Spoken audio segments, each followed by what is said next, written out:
Good evening, everyone. It is often said in the windowless rooms of the intelligence community that the most dangerous moment in geopolitics isn't the explosion. It isn't the overt act of war or the loud, televised clash of infantries. It is, instead, the silence that precedes a fundamental break in the world order. It is the quiet, methodical clicking of gears behind a curtain that most of us don't even know is there. And tonight we are looking at a gear that hasn't just turned, it has snapped. For the last 72 hours, the world has been vibrating from the shockwaves of a singular tectonic event, the reported seizure of Nicolás Maduro. Now, regardless of how you feel about the Maduro regime, and there is no shortage of documented brutality there the way this happened, the clinical, almost silent surgical precision of it has triggered a reaction from the Kremlin that is unlike anything we have seen in the post-Cold War era. We are used to Vladimir Putin's theatrics. We are used to the long, rambling historical grievances, the saber-rattling over NATO borders, the predictable, indignant press releases from the Russian Foreign Ministry. But what landed on Donald Trump's desk following the removal of Maduro was not a grievance. It was a structural threat. It was a notification that the cost-free era of American unilateralism has officially been declared closed by Moscow. To understand why this is sending a chill through the State Department and why it's not just about Venezuela, you have to look at how the Kremlin views the concept of a client state. For years, Putin has been traveling the globe, from sub-Saharan Africa to Southeast Asia to the Caribbean, selling a very specific brand of insurance. His pitch to leaders of the global South has been, the Americans will demand democracy, they will demand human rights, and if they don't get them, they will flip your government. I, on the other hand, will provide you with security, Wagner Group mercenaries, and diplomatic cover at the UN, and I will ask for nothing in return but your loyalty. That is the product Russia sells. It is the anti-Washington guarantee. But that guarantee is only worth the paper it's printed on if Russia can actually stop the United States from physically reaching out and snatching a leader from his own palace. When Maduro was taken reportedly without a shot fired by Russian advisors on the ground, that Russian product was effectively recalled for being defective. It was a moment of profound public humiliation for Putin's global brand. So, when Putin issued this new chillingly specific threat to Donald Trump, he wasn't just defending a socialist dictator in Caracas. He was trying to stop a run on the bank.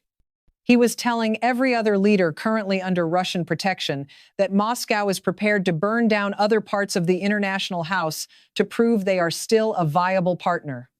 The intelligence we are seeing suggests this isn't about a counterstrike in Latin America. It's about horizontal escalation. It's the terrifying realization that if Washington acts in the Western Hemisphere, Russia may choose to exact the price in the Baltics, in the energy grids of Western Europe, or in the sensitive maritime corridors of the South China Sea. It is a declaration that the board is now connected in a way that makes every move a systemic risk. We are seeing a shift from the theater of persuasion to the theater of enforcement. And as we've seen in the past, when the world's two largest nuclear powers stop talking about influence and start talking about boundaries, the margin for error disappears. Tonight, we aren't just talking about the fate of one man in Venezuela. We are talking about the end of the unipolar moment and the birth of a new, much more volatile era of contested consequences where the rules of the game are being rewritten in real time and the ink is still wet. Here is the thing you have to understand about the way power is being exercised right now. It is becoming increasingly nonverbal. For weeks leading up to January 3rd, the usual diplomatic noise between Washington and Caracas didn't just fade, it vanished. If you were looking at the data, the blips on the metaphorical radar, you would have seen a narrowing of communication channels into these tiny, insulated, light-tight silos. Russian intelligence saw this. They noticed that the public threats from the Trump administration had been replaced by a focused, operational stillness. And in the world of high-stakes statecraft, when a superpower stops shouting, it's usually because they've already started moving. This Operation Absolute Resolve, which saw U.S. forces strike at 2 a.m., suppressing air defenses before snatching Maduro and his wife, Celia Flores, from Fuerte Tiuna wasn't just a military success, it was a psychological ambush. But the real story tonight isn't the raid itself. It's the Kremlin's reaction, or rather, the timing of that reaction. Vladimir Putin did not rush to a microphone. He didn't fire off an immediate angry tweet or a late-night telegram post. He waited. In Russian strategic culture, that delay is a feature, not a bug. It signals that the response isn't an emotional outburst. It's a cold, calculated alignment of the state apparatus. And when that response finally came, it didn't look like what anyone in Washington expected. Putin isn't threatening to send a fleet to the Caribbean to liberate Maduro. He isn't playing that game. Instead, he signaled something far more dangerous: horizontal escalation. He is telling the Trump administration that if they choose to act unilaterally in Venezuela, the check for that action will be cashed somewhere else entirely. Think about the global pressure points. Think about the energy markets, where the U.S. is already moving to seize control of Venezuelan oil sales. Think about the fragile New START nuclear treaty, which is set to expire in mere weeks, specifically on February 5th. Putin is now linking these issues. He is suggesting that the rules governing one theater no longer exist if the U.S. can simply reach out and decapitate a sovereign government whenever it deems them a narco-terrorist threat. This is what the analysts call deterrence by uncertainty. By refusing to define exactly where or how he will hit back, Putin is forcing Washington to look over its shoulder in every direction at once. It's a message intended for the global South and every middle power currently hedging their bets.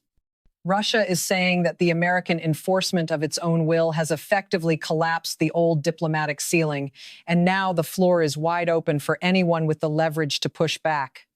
It's a systemic challenge designed to make American dominance not just controversial, but prohibitively expensive to maintain. The thing to understand about this moment, the thing that keeps the lights on at 2 a.m. in the offices of every major European embassy, is that we are no longer talking about whether the seizure of Nicolás Maduro and Celia Flores was a success. By the metrics of Delta Force and the tactical planners behind Operation Absolute Resolve, it was a flawless execution. But in the cold, hard logic of international stability, success is a word that hasn't been defined yet. Because what Vladimir Putin is doing right now is not a tantrum, it is a fundamental reconstruction of global risk. He is looking at a world where the United States, under a commander-in-chief who has rebranded the Department of Defense as the Department of War, is now willing to use its military not just to deter, but to physically run sovereign nations and seize their energy assets in the name of law enforcement. And Putin's response, this quiet, systemic threat to Donald Trump, is designed to ensure that the unilateralist high Washington is currently feeling comes with a staggering delayed hangover. He is telling the world that if the Monroe Doctrine is back, then the era of compartmentalized peace is over.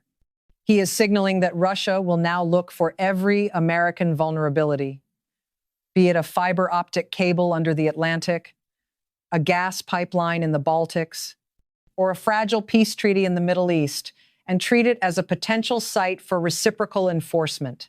It is a move to make American power too expensive to use. We are watching the end of the predictable world, where even your enemies agreed on where the boundaries were. Tonight, as Maduro sits in a federal cell in New York and Delcy Rodriguez takes the oath in a fractured Caracas, the real story isn't the man in handcuffs.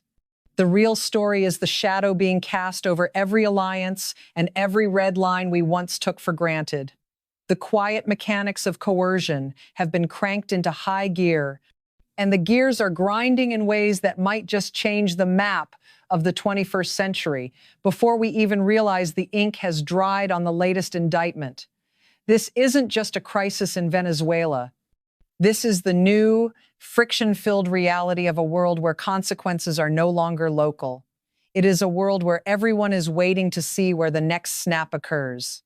And on that note, we'll be right back. Thank you.